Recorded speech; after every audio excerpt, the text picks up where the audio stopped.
All right, let's talk about guys who will make it to campus on the football side of things. Shea Dixon, yeah, well, we'll see. So they've gotten some commitments. Let's touch on those first before we get into kind of where they are in the calendar and whatnot.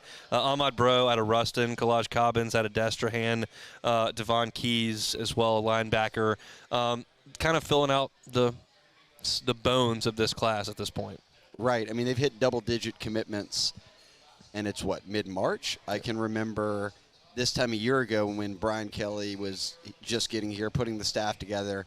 They're meeting all these kids for the first time. They're putting their board together, and we got into the summer, and I think they had like 3 or 4 commits. Yeah. And fans were panicking. I remember that very well. Oh, my God, he can't recruit. That is what happened. And then I think from like July 1st, which is all of July is a dead period, and a lot of kids use that time to be like, all right, I'm about to be a senior.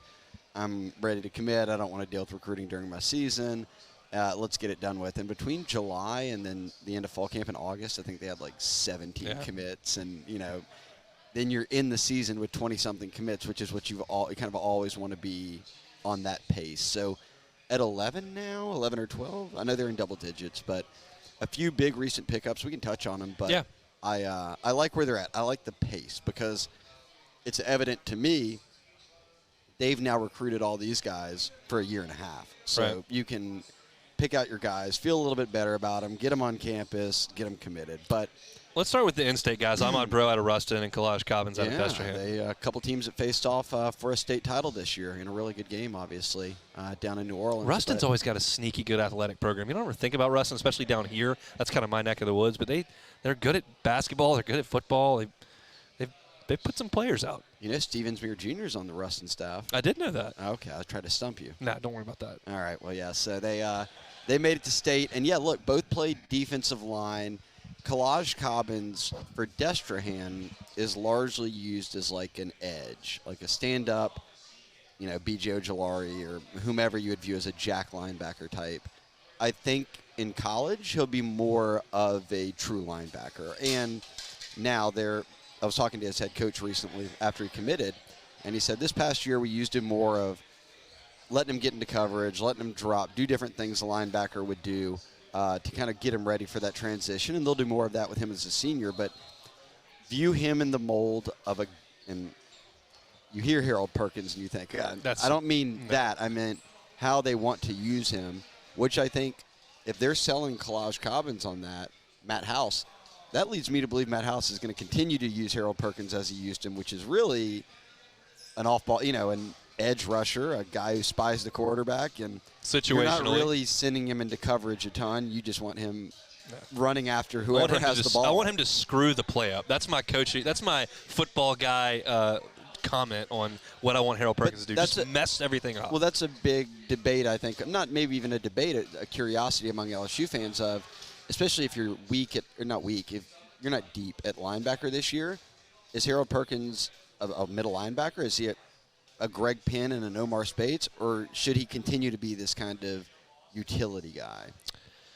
I would use him as like a chess piece, but I don't call defense. So that's one of the things. But it seems if Matt House is selling other kids on being in that role, that he plans to use him as a chess piece. Ahmad Bro? A defensive lineman, hand in the dirt. Ruston used him playing D-end, playing D-tackle.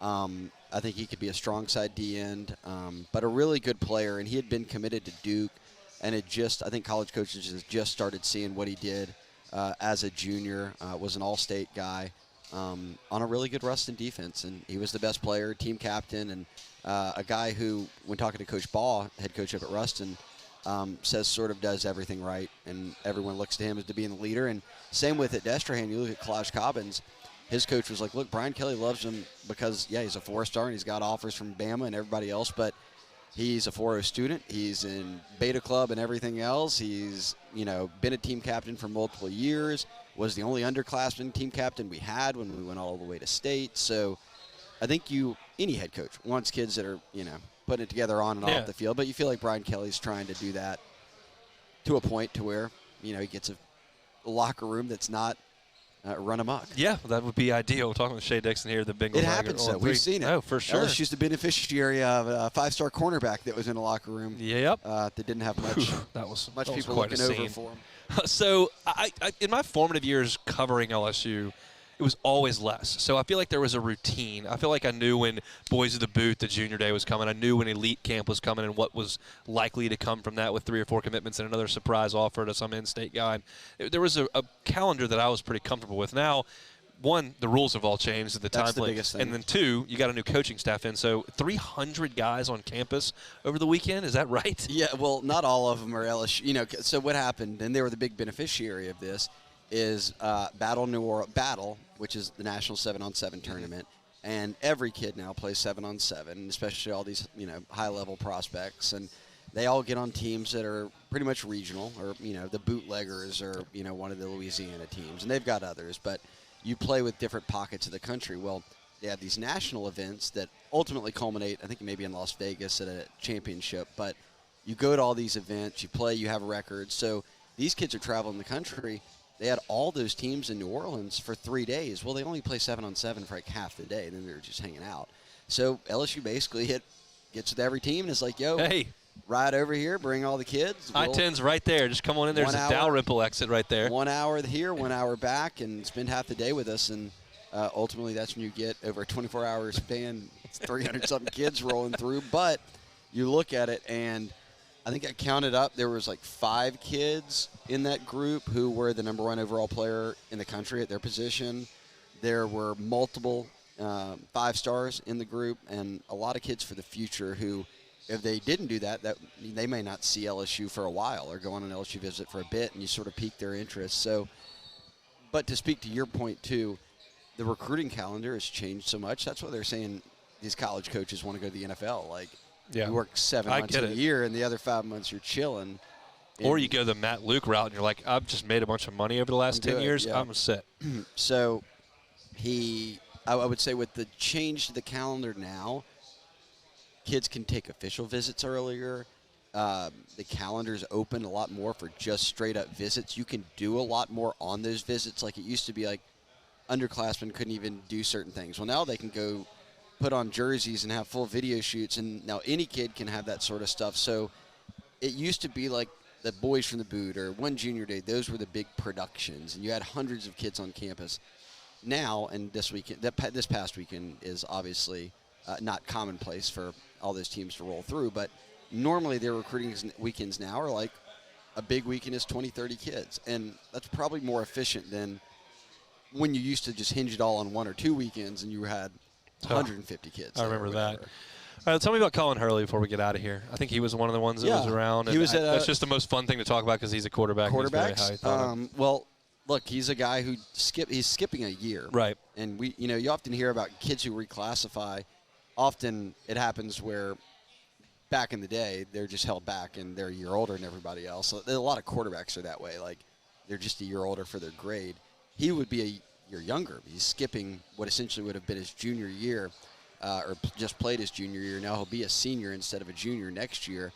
It gets him onto campus earlier. It gives him less time to play high school football. But he's someone who wows with his arm talent. And when you go to these 7-on-7 settings, and he won MVP, I think it was of Orlando's Under Armour event with quarterbacks, but he can make any throw. He's got a big arm, still growing. I mean, he's 16, but he's already over 6 foot, obviously.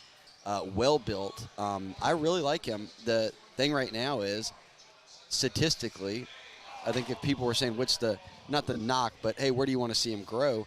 He was a 50 to 55% completion percentage guy last year, and now instead of 2 more years of high school football to kind of continue to build on that, he's got 1 more year. So the thought is going to be that a lot of his development comes once he's on campus, and because he's going to be 17. Yeah.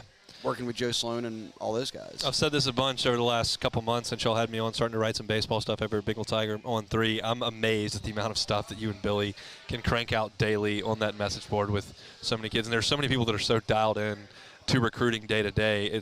I've been blown away by the amount of stuff that y'all ever put up there. They're diehards for a reason. And y'all give them what they want. It is the lifeblood of the program. Huh? That's look, I'm in. You've got to have them. I'm in. You trust me. I believe that more than anybody. And Jay Johnson, look, who I'm on the baseball side of things, he's told me and the media, he's like, you can't win unless you have Major League Baseball players on your team. You can't win in Tiger Stadium unless you've got NFL dudes who are 4- and 5-star recruits. So y'all are all over. Hey, thanks so much for watching the Hunt Palmer Show on YouTube. If you don't mind, throw us a like right below and hit the subscribe button. We'll see you next time.